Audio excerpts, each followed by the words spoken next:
Hey YouTube, today I'm going to be looking at this amp here, which is a Grainger Blues Twin, which if you look up amps, there's an epiphone called a Blues Combo, a BC30, which basically this is the same. I believe that Grainger were an own make sort of thing from Sound Control in Glasgow. I think there might have been more Sound Controls than that gone now, but so basically it's the same amp. If you look at it, it's exactly the same pump. It's got a different badge here and here. I believe one of the differences is the speakers in the Epiphone one are Eminence, maybe. I don't think they're Celestians, something like that. And there's a wee badge down there that tells you so the speakers in this aren't branded. Whether that means they're actually different speakers or the same speakers without the sticker on them, I don't know. I'll be playing it just now through my new Washburn Hawk, and I've got my pedal board running into it. It's bypassed just now, but yeah, so it's a 2x12. I'm led to believe it's a Vox AC30 sort of copy. So you've got volume for channel 1, the clean channel, and then you've got a switch that turns it into the gain channel, which is drive, mid and level, and then you've got an EQ thing, which we'll go through in a bit. Treble, mid, bass overall, and reverb. Standby switch off.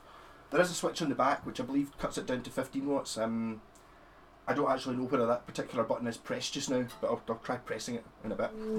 Yeah, so clean channel.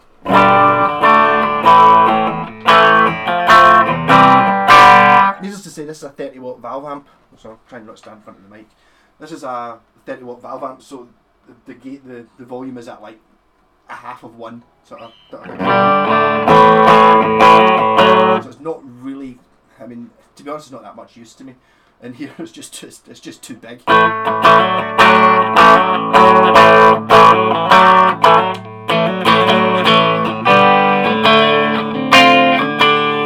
All valve.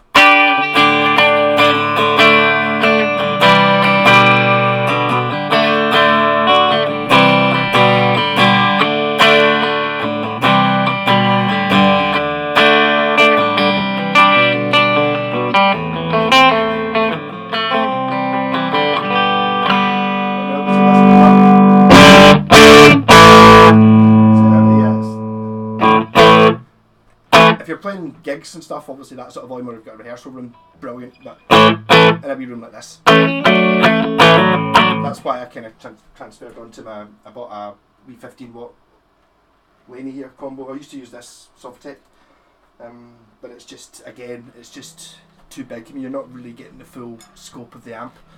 But for this one, I bought this one before I went pedal mad. And the thing I couldn't really get with it was I'll transfer to the distortion channel. I bet it sounds alright now, but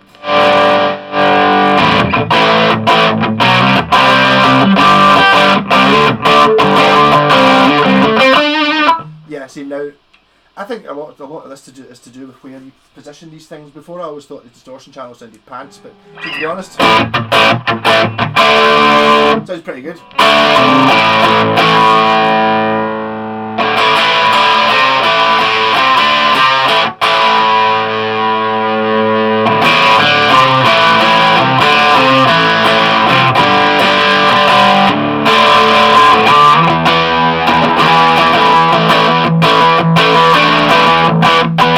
Reverb.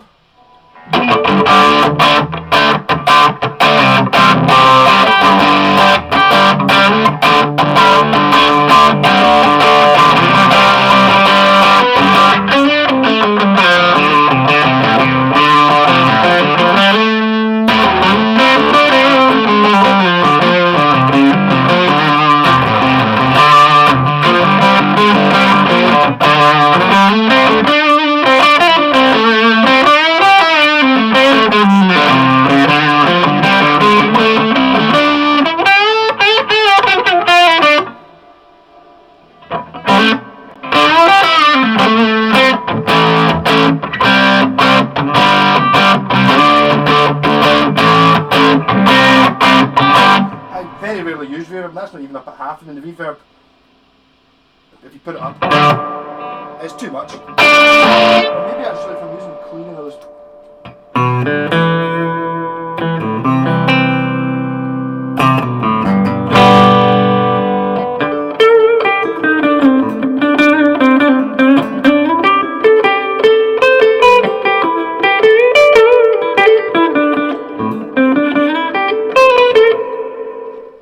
enough reverb. In fact, so maybe a little bit of reverb. It's kind of, I've always found with reverb when you turn it off, it kind of disappears.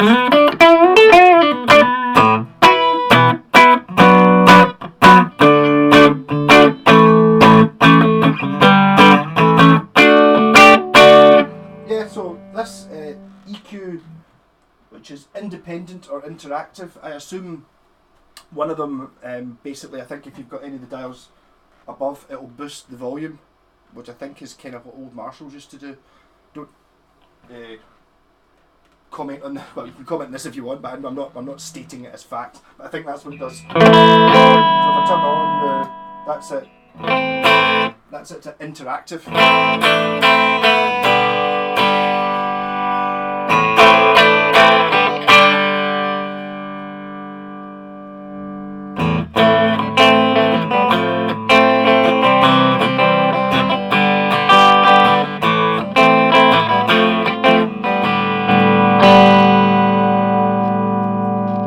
When you've got it on interactive as when it's independent. I think maybe I got it the wrong way around there.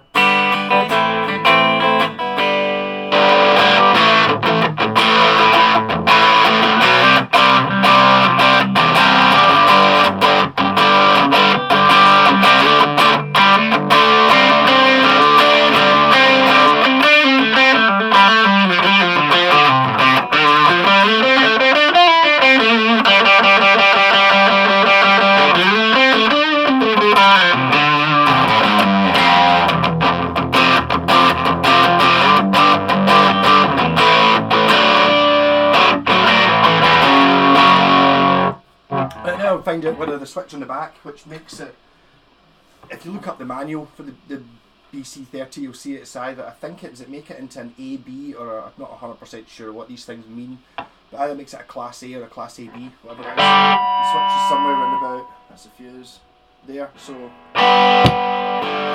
yep, so it was on 30 watt, now it's on 15 watt. It's a bit quieter.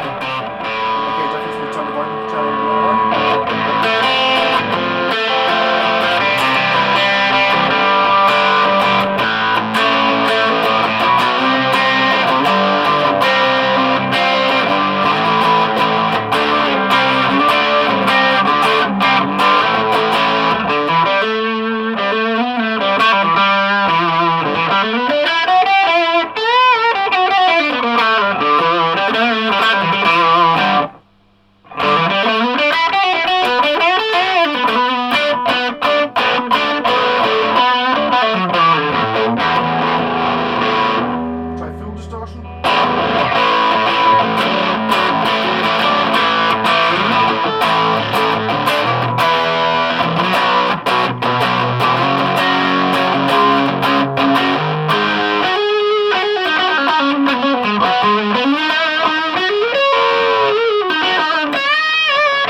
It sounds more expensive, I would say, if you've got it on the 30 watt, whatever that means. It's less brash, perhaps. But the reason I've got the pedal board plugged in is because I thought it sounded good with the tube screamer on.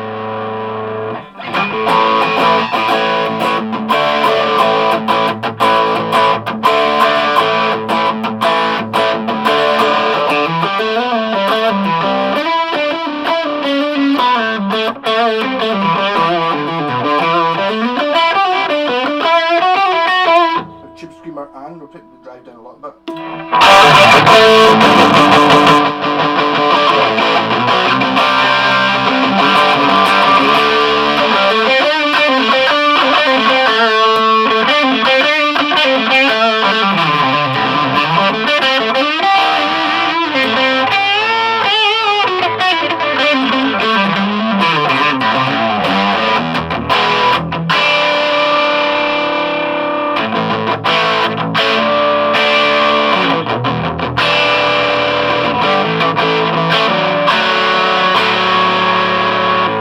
turn it up to, I mean that's the level for the gain channel at nothing. So try to turn it up a bit, but I mean it'd probably just make the things fall off the walls.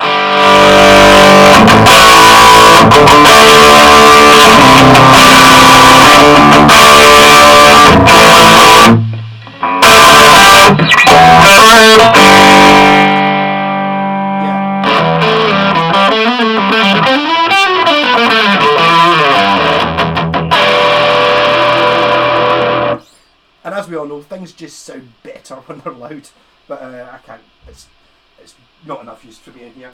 I was actually going to put this up for sale when my wee Degu died. Still missing them a little bit. So that gave me enough room to bring this out. It's been sitting over there in the corner and below the stairs for the last 6 months, just because for when I ever need it in the future when I start up a studio. So I've pretty much decided that's not going to happen. But the reason is somebody actually put one up for sale last week or 2 weeks ago on Facebook page, and it was like, because I hadn't seen one for ages. This one is in better nick than that one was. That's sort of damage in the Tolex and stuff. This is pretty much really good condition. There's a few wee niggles on the back of the Tolex where the Degu had been at it, and a wee bit, but on the front, and a wee bit dusty. On the front it's in good nick. There's a little bit of staining here, which I don't know, it looks like maybe something rusty's been leaning against it at some point in the past. I mean, I didn't buy it new.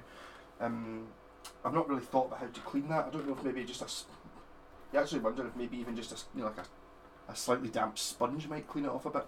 So it does look a little bit like it's got shit smeared on the front of it, but apart from that, and I was never, maybe at one point I was thinking, if I'd actually needed the amp, if I didn't have the Sovtech, which is basically the same, so it's a kind of Marshall, this is a kind of Vox, if I actually had a use for it, I would maybe have considered replacing this front bit. So I'm not sure how clever it is an idea to have a big piece of wood covering going right over one of the speakers. It's like, it doesn't seem to make any difference, and obviously they kind of know what they're doing. They wouldn't have done it if it was a bad thing, but it just, for me, it seems a bit silly. Yeah, it's a 2x12, did I mention that? So, and just as how heavy it is, that's how heavy it is, as in I cannot lift it with one hand. Probably, obviously, if it was on the ground I'd have more chance, but really if I was going to be using this for gigging or something like that, I would probably put handles like these, a good handle actually, I would put a handle there and a handle there so you could carry it between two of you, or maybe something on the end, and I would probably put wheels on it, just because I mean it does weigh an absolute ton. But going by it, I've seen before online people saying it's like you can tell the quality of an amp by the quality of the handle on the top. Good quality leather, or it might be fake leather handle, so if you're going by the quality of the handle, it's a top-notch amp. Yeah, so if you're fancying going into the tube snobbery land in which I live in, where basically I've not come across a solid state amp or a modelling, I'm too much of a purist, I think. I think if you're going to be playing guitars like this, you want to have a nice clean signal path and stuff like that. I mean I've now got pedals, but I mean for many years I was very much against pedals and everything. But good amp. There's a fan in it, which is a little bit annoying. I don't know if you can hear it. Which obviously, if you're playing at gig volume and stuff like that, it's completely it doesn't make any difference at all. But when you're sitting in a wee room like this and you've got it at as low as you can get the volume control, you can hear the fan when it's off. Yeah. So good solid amp. I'm going to put it up for sale. I'm annoyed at that guy selling one last week. His was all beat up, bits hanging off it and stuff, but I mean, still, he actually sold it for significantly less than I think this is worth. I think that the Epiphone ones tend to go for about 300 or 400 quid, and I'm figuring this because it doesn't have the brand on the front. Not that Epiphone are particularly well known for producing amps. People still go, oh, Epiphone, yay! So it happens with guitars as well.